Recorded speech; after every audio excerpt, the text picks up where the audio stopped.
श्री स्वामी समर्थ. स्वामी भक्ती एक आध्यात्मिक प्रवास या आपल्या चॅनलवर तुम्हा सर्वांचे पुन्हा एकदा मनापासून स्वागत आहे. आज आपण या व्हिडिओमध्ये सकाळी लवकर म्हणजेच 3 ते 6च्या वेळेत का उठावं हे पाहणार आहोत. आणि हे स्वतः शंकर देवाने पार्वती देवी आईला सांगितलेलं आहे. चला तर मग थोडासाही वेळ न दवडता व्हिडिओला सुरुवात करूया. श्री स्वामी समर्थ. कोणी कितीही अभागी मनुष्य असू द्या, सकाळी 3 ते 6 वाजेपर्यंत उठून ब्रह्ममुहूर्तामध्ये करा हे काम, जे पाहिजे ते मिळेल. एका वेळेला पार्वती देवी आईने शंकर देवाला विचारलं, स्वामी, मी पाहिलं आहे की कोणी कितीही अभागी मनुष्य असेल, जर तो सकाळी ब्रह्ममुहूर्ताच्या वेळेला उठत असेल तर तो खूप सुखी राहतो. असं का आहे? मला याचं रहस्य सांगा. तेव्हा शंकर देवाने सांगितलं, हे देवी, मी तुम्हाला या प्रश्नाचं उत्तर एका कथेच्या माध्यमातून सांगेन. कृपया तुम्ही या कथेला मन लावून ऐका. आणि जो कोणी मनुष्य ही कथा पूर्ण ऐकेल तो कधीही या सुवर्ण संधीला हातातून जाऊ नाही देणार. ब्रह्ममुहूर्ताचं रहस्य ऐकून पूर्ण जीवन बदलून जाईल. शंकर देव कथा सांगायला सुरुवात करतात आणि पार्वती देवी आईला सांगतात, खूप वर्षापूर्वीची गोष्ट आहे. काशीमध्ये दिनू नावाचा एक मुलगा राहत होता. तो खूप चांगला होता, पण त्याला एक वाईट सवय होती. तो खूप उशिरापर्यंत झोपून राहायचा. सकाळी त्याला उठवण्यासाठी घरातले सगळे खूप प्रयत्न करायचे, पण तो रोज सकाळी उशिरा उठायचा. तो मुलगा कधीही सकाळी 9च्या अगोदर उठायचाच नाही. जेव्हा तो छोटा होता तेव्हा घरातल्यांनी विचार केला, जेव्हा हा मोठा होईल तेव्हा त्याच्या सवयीमध्ये सुधारणा येतील. पण हा मुलगा जसजसा मोठा होत गेला तसतशी त्याची सवय अजूनच वाढत गेली. जग इकडचं तिकडे होईल, पण हा मुलगा कधीच लवकर उठायचा नाही. त्याचे वडील त्याच्या या सवयीमुळे खूप तणावामध्ये असायचे. त्या मुलाला खूप नकारात्मक शक्तीनं घेरले होते. तो सगळ्यांना उलट उत्तरं द्यायचा आणि दिवसभर उदास राहायचा. या सर्वांचा परिणाम त्याच्या स्वास्थ्यावर पण दिसायला लागला. जेव्हा त्या मुलाला हे माहीत झालं की त्याच्या सर्व मित्रमैत्रिणी यशस्वी होऊन जीवनात खूप पुढे गेलेत, त्यानंतर तो अजूनच चिंतेमध्ये राहू लागला आणि देवाला कोसायला लागला. तो सारखा हेच बोलत होता की माझं नशीबच खराब आहे. पण त्याच्या वडिलांना चांगल्या प्रकारे माहीत होतं की त्या मुलाच्या अपयशी होण्याचं काय कारण आहे ते. शंकर देव पार्वती देवी आईला म्हणाले की त्याच्या वडिलांना कोणत्या तरी संन्याशाविषयी माहीत झालं. त्यांनी लगेच आपल्या मुलाची व्यथा घेऊन त्या संन्यासाजवळ जाण्याचा निर्णय घेतला. त्या संन्याशाला आपल्या मुलाच्या वाईट सवयीविषयी सांगितलं आणि त्या संन्यासाने सांगितलं की उद्या तुमच्या मुलाला या आश्रमामध्ये यायला सांगा. आणि त्या मुलाचे वडील आपल्या घराकडे जायला निघाले. त्यांना माहीत होतं, जर मी माझ्या मुलाला सरळ त्या संन्यासाला भेटायला सांगितलं तर तो कधीच तयार नाही होणार. त्याने आपल्या मुलाला आपल्या जवळ बोलावलं आणि सांगितलं, तुझे सर्व मित्र आयुष्यामध्ये यशस्वी झालेत, तुला यशस्वी नाही व्हायचंय? त्या मुलाने उत्तर दिलं, नक्की बाबा, पण मी जेव्हा माझ्या मित्रांना त्यांच्या यशाचं रहस्य विचारतो तेव्हा ते मला काहीच सांगत नाही. मग त्या वडिलांनी उत्तर दिलं, मला त्यामागचं रहस्य माहीत झालंय की ते सर्व का यशस्वी होत चाललेले आहेत. त्या मुलाने उत्सुकतेने विचारलं की काय माहीत झालंय बाबा तुम्हाला? कृपया करून मला सांगा. वडिलांनी सांगितलं, उद्या तुला एका संन्याशाच्या आश्रमामध्ये जाऊन त्याला भेटायचंय. जर तू तिथे वेळेवर पोहोचलास तर ते संन्यासी तुला एक असा मंत्र सांगतील की ज्याच्यामुळे तू यशस्वी होशीलच. मुलाने सांगितलं, मी उद्या अख्खी रात्र जागत राहीन आणि सकाळी त्या संन्यासाला भेटून येईन. त्याचे वडील म्हणाले, ठीक आहे. तू तिकडे जाऊन त्या संन्याशाच्या आज्ञेचं पालन कर. वडिलांचं बोलणं ऐकून तो मुलगा खूप जास्त खुश झाला. जीवनात पहिल्यांदाच रात्री तो जागत राहिला, पण थोड्याच वेळात त्याला झोप लागली. दुसऱ्या दिवशी सकाळी तो उठला तेव्हा त्याला समजलं की संन्यासाला भेटायची वेळ तर संपलेली आहे. त्या वडिलांनी त्या मुलाकडे बघितलं आणि बोलले, तू जीवनात कधीच यशस्वी होऊ शकत नाही. जा जा आणि जाऊन झोप. वडिलांचं हे बोलणं ऐकून त्या बाळाला खूप दुःख झालं. त्याने मनातच स्वतःला चुनवती दिली की उद्या सकाळी तो त्या संन्यासाला भेटायला हा नक्की जाईल. त्याने त्याच्या स्वतःच्या पायाला छोटीशी जखम करून घेतली, ज्यामुळे त्याला रात्रभर झोप लागली नाही. शंकर देवाने पार्वती मातेला सांगितलं असं पहिल्यांदाच घडलं की त्याने त्याच्या आयुष्यात पहिल्यांदाच सूर्योदय पाहिला. तो लगेचच तयार होऊन संन्यासाला भेटायला निघाला. आज त्याचा स्वभाव काही वेगळाच होता. तो खूप शांत आणि प्रसन्न दिसत होता. चालत चालत जेव्हा तो त्या संन्यासाच्या आश्रमात पोहोचला तेव्हा तिथे त्यानं पाहिलं की संन्यासी आणि त्याचे शिष्य ध्यान लावून बसलेले होते. जेव्हा त्याची ध्यानधारणा संपली तेव्हा तो त्या संन्याशाजवळ गेला आणि त्यांना हात जोडून म्हणाला, तुमच्याजवळ कोणता असा मंत्र आहे की ज्यामुळे मी यशस्वी होऊ शकतो? कृपया करून मला तो मंत्र सांगा. मला पण माझ्या मित्रांप्रमाणे यशस्वी व्हायचं आहे आणि चांगलं आयुष्य जगायचं आहे. मग संन्यासी हसले आणि बोलले, अच्छा, तर तू बालक आहेस. तुझे वडील मला भेटायला आले होते आणि त्यांनी मला तुझ्याविषयी सर्व सांगितलं आहे. मी तुला तो मंत्र जरूर सांगितलं असतं, पण जसं त्या मुलाने शब्द ऐकला तसा तो घाबरला. त्याने विचारलं, पण काय गुरुजी? संन्यासी म्हणाले, मी तुला तो मंत्र सांगेन, पण पुढच्या 21 दिवस तुला माझ्या आज्ञा मानावी लागेल. मी तुला तो मंत्र 21 दिवसानंतरच सांगेन. तोपर्यंत मी तुला जे काही काम सांगेन ते तुला ऐकावं लागेल. जर तू अयशस्वी झालास किंवा त्या कामाला अर्धवट सोडून दिलंस तर त्या मंत्राचा काहीच प्रभाव नाही होणार.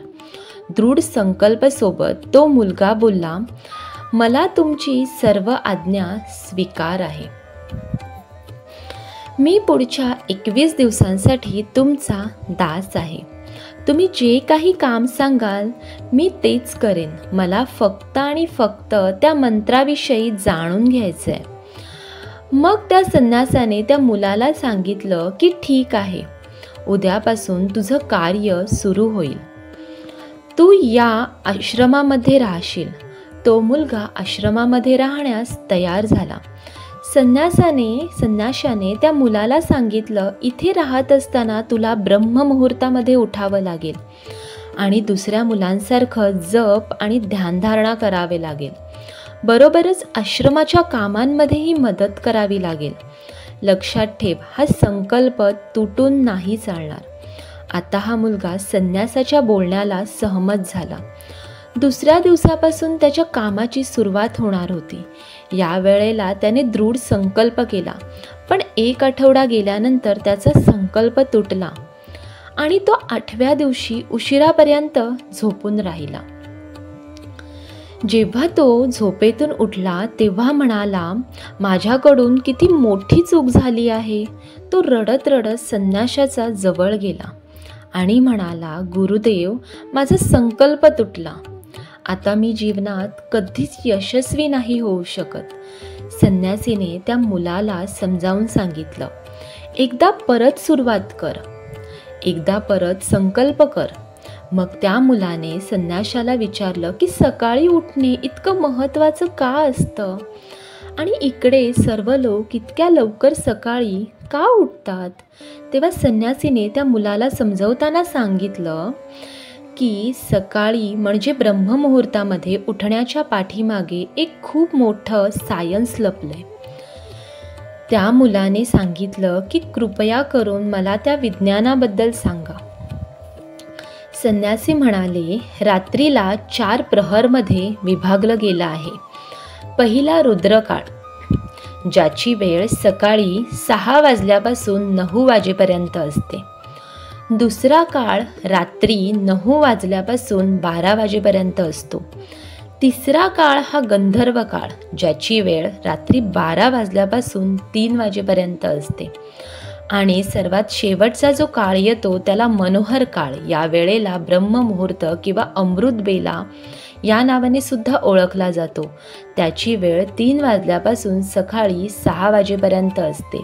हा तो वेळ असतो जेव्हा पूर्ण संसाराची नकारात्मक शक्ती निष्क्रिय अवस्थेमध्ये असते आणि सकारात्मक शक्ती सक्रिय असते. ब्रह्ममुहूर्त म्हणजे देवमुहूर्त. ब्रह्ममुहूर्ताचा अर्थ देवांचा वेळ असा असतो. तो संन्यासी पुढे सांगतो, या वेळेला देवता पृथ्वीवर विचरण करत असतात आणि जागृत माणसावर त्यांचा खूप मोठा सकारात्मक प्रभाव पडत असतो. ब्रह्ममुहूर्त अशी वेळ असते ज्यात मानवाचा मस्तिष्क पूर्णपणे खाली असतो, ज्यात कोणत्याही प्रकारचे विचार नसतात. आणि या वेळेला व्यक्ती आपली पुस्तक उघडून त्याचा अभ्यास करते. त्यांना सर्व काही लवकर आठवत पण राहतं आणि हे खूप वेळापर्यंत आठवत राहते. ही अशी एक वेळ आहे ज्यात आपण ज्ञानाला समजण्याचा प्रयत्न करतो. यासाठीच आश्रमातले सर्व शिष्य आणि संसारातले बरेचसे ज्ञानी लोक ब्रह्ममुहूर्तामध्ये उठतात. प्राचीन काळामध्ये कोणत्याही उजेडाचा स्रोत नसल्यामुळे लोक आपल्या कामाचा आरंभ सूर्योदयाबरोबर करतात आणि समाप्ती ही सूर्यास्ताबरोबर. ही एक प्रकृती आहे ज्यामध्ये मानव प्रकृतीच्या बरोबर ताळमेळ राखून चालत असतो. मग तो मुलगा बोलला की ठीक आहे, मी माझा संकल्प उद्यापासून परत चालू करेन. पण ब्रह्ममुहूर्तामध्ये उठून मला काय काय करावं लागेल? मग संन्यासी म्हणाले की ठीक आहे, मी सांगतो की ब्रह्ममुहूर्तामध्ये काय काय करायचं आहे. सर्वात पहिल्यांदा उठल्यावर जमिनीला पाय टेकवत अगोदर धरणी मातेला नमस्कार केला पाहिजे आणि आपल्या दोन्ही हातांना बघायला पाहिजे आणि देवाला धन्यवाद बोलायला पाहिजे की त्यांनी तुला आजचा सूर्योदय बघण्याची संधी दिली. याच्यानंतर नित्यकर्म आणि स्नान केल्याने फक्त शरीराचीच नाही तर मनाची सुद्धा शुद्धता पण वाढते. स्नान केल्यानंतर ज्ञानाची प्रक्रिया येते. ब्रह्ममुहूर्तामध्ये ज्ञानाची अवधी ही 21 दिवसांसाठी असते. या विधीचा उपयोग तेव्हाच केला जातो जेव्हा तुमची इच्छा पूर्ण व्हावी असं वाटत असेल तर ही अशी वेळ असते ज्या वेळेला व्यक्ती आपल्या आज्ञाचक्राला सक्रिय करण्यासाठी काम करत असतं. पुढे ते संन्यासी म्हणतात, आज्ञाचक्र दोन्ही भुवयांच्या मध्ये असतो आणि यालाच संकल्पस्थान असे देखील म्हटले जाते. जर या चक्रावर व्यवस्थित लक्ष दिलं गेलं तर आणि तुमच्या इच्छेला सारखं बोललं गेलं तर 21 दिवसांच्या आतमध्येच सर्व इच्छा पूर्ण होतात. जर तुमच्या मनामध्ये कोणतीही अपूर्ण इच्छा आहे आणि ती तुम्हाला पूर्ण व्हावी असं वाटत असेल तर त्याला पहिल्यांदा त्या इच्छेचं स्पष्टीकरण करायचं आहे. तुम्हाला काय हवं आहे याचा निर्णय जरूर करायचा आहे. त्याच्यानंतर ध्यानाच्या विधीला सुरुवात करायची आहे. ब्रह्ममुहूर्तामध्ये एक अशी जागा निवडायची आहे जी हवेशीर असेल. ध्यानामध्ये असताना शुद्ध हवेचं असणं हे खूप आवश्यक आहे. ध्यान मुद्रामध्ये पाठीचा कणा ताठ असायला पाहिजे आणि बरोबरच मान पण सरळ असायला पाहिजे. सुखसनाच्या अवस्थेमध्ये दोन्ही हातांना गुडघ्यावरती ठेवून डोळे बंद करून बसा. हातांच्या मुठी बंद करायच्या आहेत आणि 2 ते 3 मिनिटांसाठी शांत बसायचं आहे. जेव्हा तुमचं शरीर पूर्ण स्थिर होईल आणि श्वास पण शांत होईल त्याच्यानंतर तुमचं पूर्ण लक्ष आज्ञाचक्रावर असायला हवं.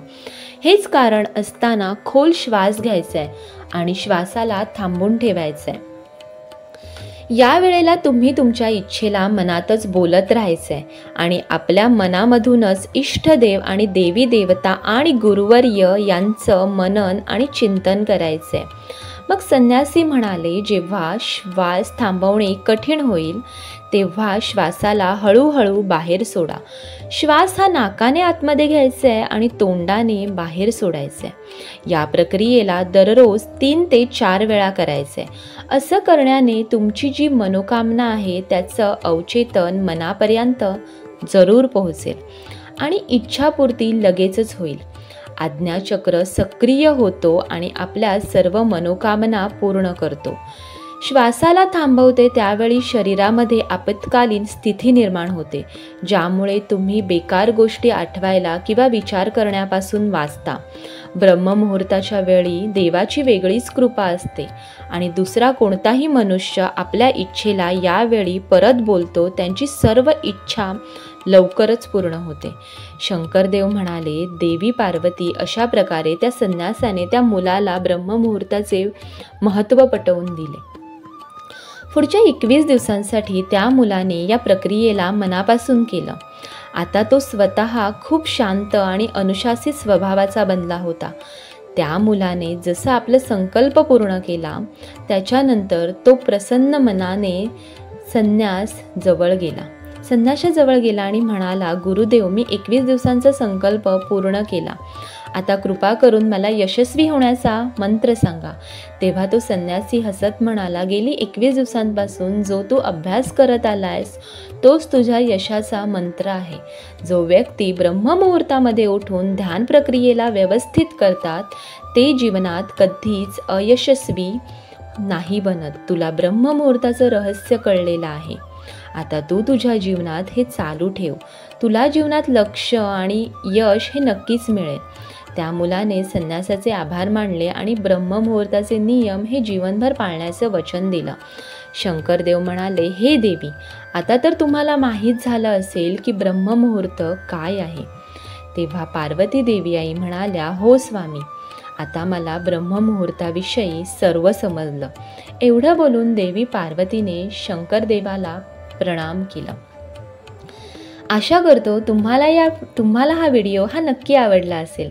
आवडला असल्यास तुम्ही तुमच्या मित्रपरिवारासोबत नक्की शेअर करा आणि व्हिडिओला लाईक आणि चॅनलला सबस्क्राईब नक्की करा. तुमचा दिवस आनंदात जाओ. श्री स्वामी समर्थ.